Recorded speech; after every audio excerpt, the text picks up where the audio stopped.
Hey, good morning everyone.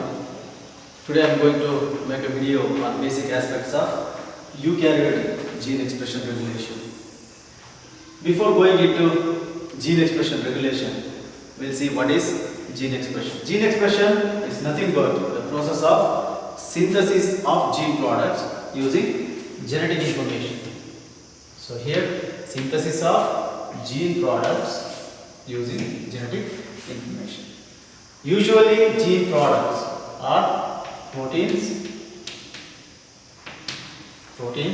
that play a critical role in cellular metabolism as enzymes, hormones, receptors, cytokines, immunoglobulins, what else, right?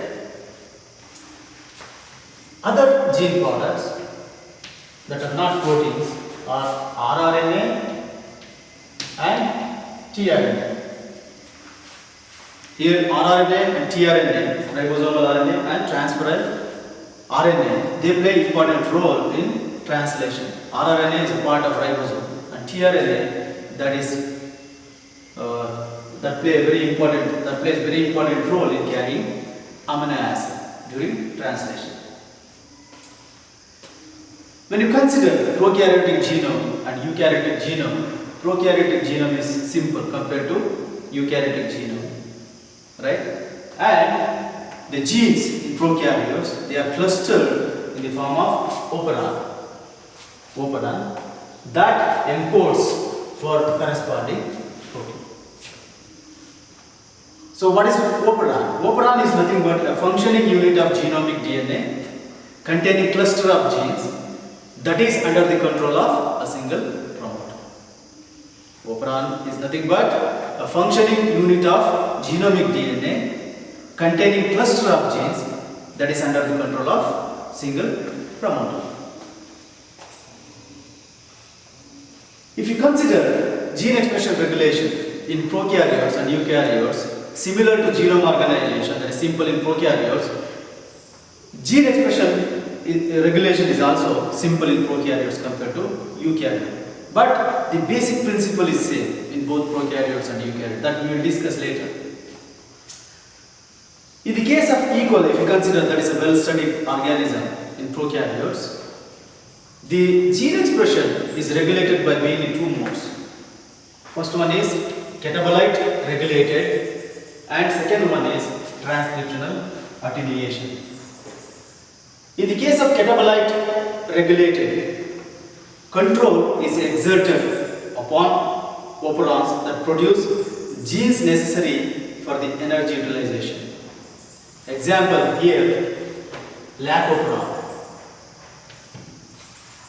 Lac-operon is the example for catabolite regulated mode of gene expression regulation. In this, E. coli, due to the preference to glucose,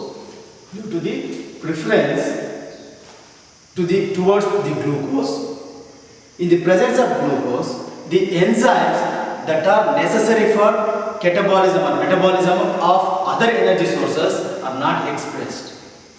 Right? What you understood? Here, in the presence of glucose, the enzymes that are necessary for the catabolism or metabolism of other energy sources are not expressed in the presence of glucose. So glucose is a catabolite that is going to regulate this lac-operon. Lac-operon is lactose operon. That genes that are clustered are important for metabolizing lactose. But in the presence of glucose, even if you add lactose, these genes are not expressed. That is catabolite regulated. What about transcriptional attenuation? In transcriptional attenuation, this modulates operons necessary for biomolecule synthesis. Example is tryptophan operon. Here in tryptophan operon, which encodes for 5 enzymes that are necessary for tryptophan biosynthesis. In prokaryotes, they can synthesize tryptophan, but in humans, we cannot synthesize tryptophan. That's why it is essential. It's an essential amino acid in humans, but in prokaryotes, if you provide basic metabolite that can synthesize tryptophan, that tryptophan synthesizing enzymes are genes arranged in cluster, that is tryptophan operon. This tryptophan operon, only the genes clustered in tryptophan operon only expressed when there is low level or lack of tryptophan in the surroundings of E. coli. Otherwise, these genes that are responsible for tryptophan synthesis will be transcriptionally attenuated. Right? Here, not only tryptophan operon, other amino acids are also involved transcriptional attenuation like threonine, phenylalanine. Right? There are several examples. In the case of eukaryotic gene expression, as I mentioned, the basic principle is same. However, the regulation of gene expression in eukaryotes is far more complex. Mainly in eukaryotes, gene expression is regulated at the site of initiation, transcriptional initiation by several transcriptional regulatory proteins or transcription factors. These transcription factors that modulates necessary genes whether to express or not to express, that depends on the cellular necessity. If you consider an eukaryotic cell is an eukaryotic cell, right? Eukaryotic cell. So here I wrote nucleus. Inside the nucleus, DNA present. So in eukaryotes, DNA present in the form of chromosomes, isn't it? Right? That means DNA is always associated with proteins, histone proteins. That is in the form of chromatin. So that is condensed further to higher order structure that can fit into just 10 micron nucleus. Right? In this nucleus, DNA associated with histone proteins in the condensed form, right? To initiate transcription or gene expression, this condensed DNA has to be in the form of open. So DNA gets open by modification of this DNA protein complex. Right? Now transcription factors can initiate transcription or gene expression that leads to pre-mRNA, synthesis of pre-mRNA. What is pre-mRNA? That contains both intron and exons. Right? Once pre-mRNA is formed, this undergoes post-transcriptional modification, right? Post-transcriptional modification that removes all the introns and exons are joined. Again, that can be involved in alternate splicing, that one gene can be, encode for two or more proteins, that is by alternate splicing. That is different issue. Here, once that introns are removed, then 5' cap is added and poly A type is added towards the 3' end. That is a post-transcription modification. Once pre-mRNA becomes mature mRNA, that leaves nucleus, that enters cytosol, right? Cytosol. In cytosol, ribosomes are there. Those ribosomes, they involve in the translation of these transcripts of mRNA into proteins, nascent proteins. These are nascent proteins. These proteins, upon post-translational modification, like addition of carbohydrate residues, formation of disulfide bond, right? After that, the proteins will be targeted, right? And then folded to active form. So, what you understood here, from DNA, that's a gene, from gene to gene product, right? Through gene expression. So, how many steps in eukaryotes? So, here one checkpoint. From closed DNA to open DNA, there is a checkpoint of regulation, right? Again, to synthesize pre-mRNA, there is one checkpoint. Post-transcriptional modification, again one more checkpoint. Then entry of mature mRNA to cytosol, one more checkpoint. Then post-translation and modification, one checkpoint. Here, if this mRNA needs not to be translated into protein, this can undergo degradation. Right? Here also, if this protein is not required, that can undergo degradation before post-translation modification, or after post-translation modification it can undergo degradation. So that's why eukaryotic gene expression from gene to gene product that involves so many steps, each step acts as checkpoint in the regulation of gene expression in eukaryotes. Apart from this, as I mentioned here, DNA structure and DNA supercoiling and modification of histone that play a very important role in transcription. Although the initiation of transcription play important role, right? But other factors including DNA structure, supercoiling and modification of histones, they play critical role in gene expression in eukaryotes, right? First, we'll discuss whether DNA structure, that is supercoiling, has any role in the regulation of gene expression in eukaryotes. DNA, it's a double stranded, right? Double stranded, and this double stranded DNA undergoes further coiling, that is supercoiling, right? How the DNA gets supercoiled? In both prokaryotes and eukaryotes, DNA gets supercoiled by the action of topoisomerases. These enzymes, I don't have much knowledge on these enzymes because it's always confusing for me, but I'm going to explain what I understood, right? So these topoisomerase, they involve in unwinding or relaxing, either relaxing as well as forming supercoiling of DNA. These enzymes play important role, right? So they can increase or decrease DNA condensation.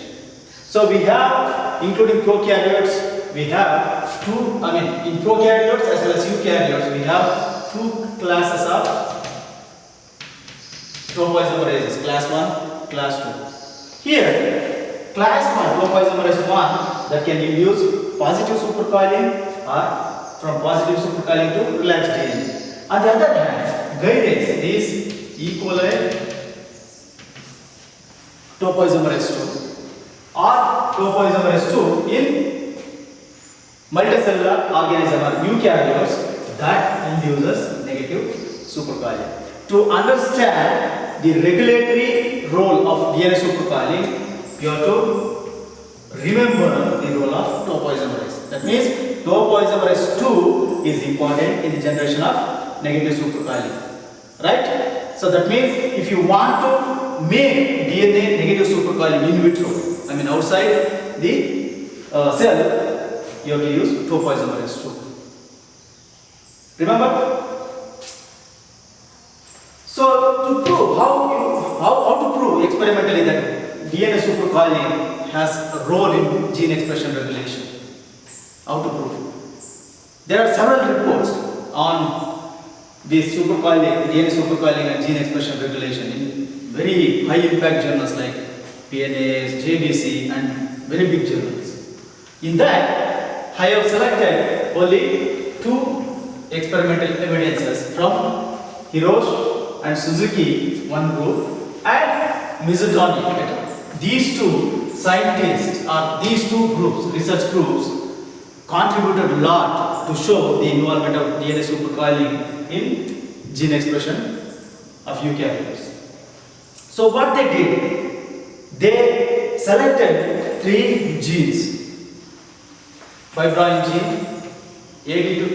gene from Bombyx mori, that is silkworm, right?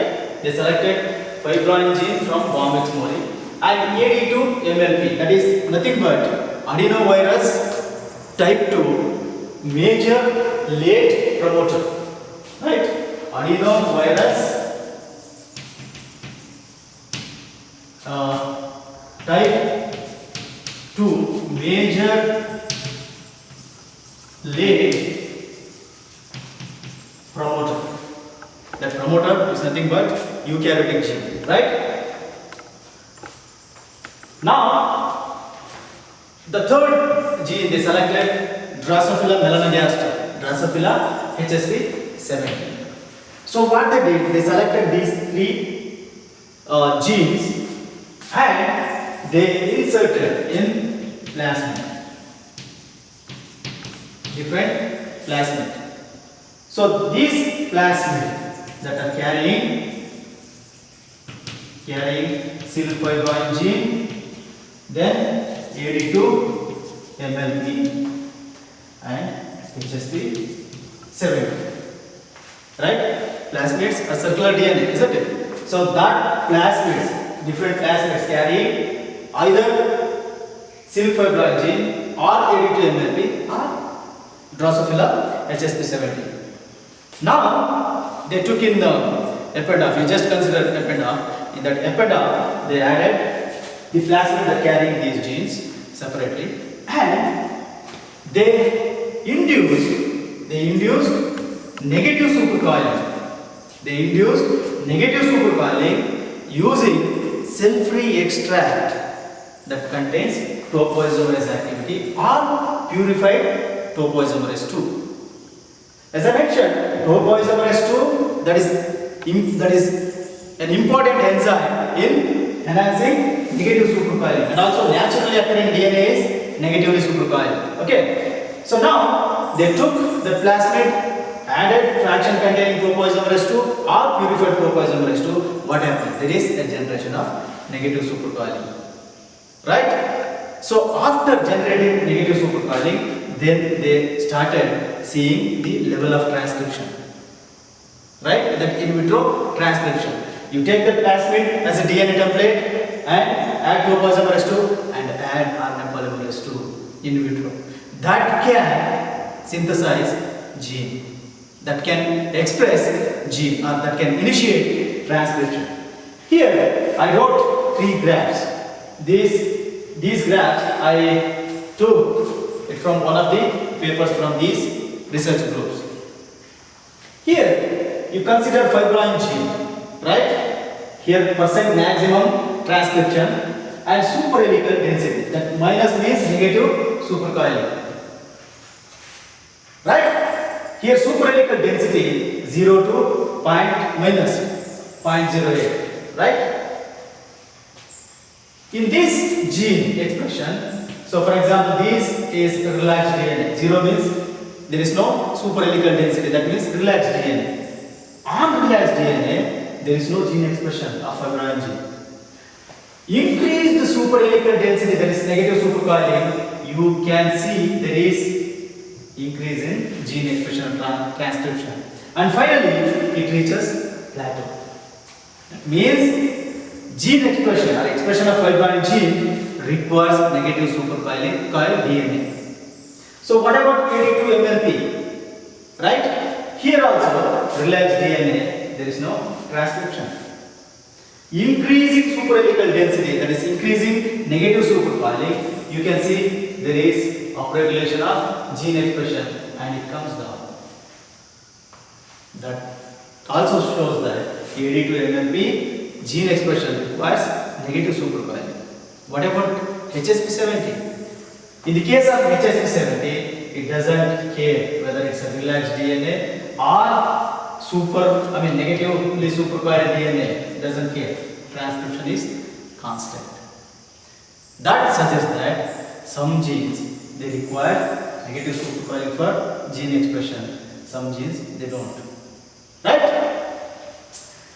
So further experimental evidences suggested that the formation of pre-initiation complex, as I mentioned, in eukaryotes, gene expression is mainly regulated at the initiation, transcription initiation process, right? Here, further experimental evidences suggested that the formation of pre-initiation complex on fibroin gene and AD2-MLP promoter, requires negative supercoiling. If there is no negative supercoiling, if DNA is relaxed, the formation of pre-initiation complex is very, very slow in these two genes promoter. There is no difference in HSP70. Once there is negative supercoiling, the pre-initiation complex formation is very, very fast. Right? Very, very fast in these two genes. So what these experiments suggest that DNA, that to negative DNA supercoiling plays very, very important role in positively regulating gene expression. Right? Further, Tabuchi did some experiments. Another group of researchers, Tabuchi et al., he showed that TBP, you know TBP, Tata box binding protein. We have general promoter, right? General promoter Tata box, that is located at -25 to -35 from start site, and other proximal promoters like CAT box, GC box. Anyway, forget about all those things. We will discuss that in later videos. But the Tata box plays very important role in the initiation of transcription, formation of pre-initiation complex. Then that RNA polymerase can come and bind to that promoter. Here, the Tata box binding protein is very, very important in the initiation of transcription. Again, that also we are going to discuss in future classes. This TBP, the Tata box binding protein, it doesn't bind. What Tabuchi showed, TBP, Tata box binding protein, does not bind to the Tata box, the promoter, unless DNA is negatively supercoiled. Right? See how interesting it is. Without negative supercoiling, the Tata box binding protein does not bind to the Tata box promoter. There is no pre-initiation complex. Overall, that suggests that negative supercoiling is very, very important in the binding of TBP. Here, negative supercoiling facilitates the binding of TBP. That leads to unwinding of duplex DNA. Right? So this, whatever I explained from here to there till Tabuchi, that is in vitro. That means they took something in test tube and then assessed transcription or initiation of transcription. Whether same thing happens in vivo. In vivo means at least inside the cell or inside the organism, whether the gene expression regulation is regulated by DNA supercoiling. So how to prove that? Researchers, they showed that DNA supercoiling affects gene expression in vivo also. Two scientists, Dallaway and Ostrander, they showed that negatively supercoiling DNA is important for transcription initiation of RNA gene and promoter. Further, researchers, they found that, these Dallaway and Ostrander only, they showed that supercoiling factor plays important role in the formation of negative supercoiling of DNA with topoisomerase 2. The supercoiling factor in Drosophila, they were using Drosophila as a model. So this, as I mentioned, this supercoiling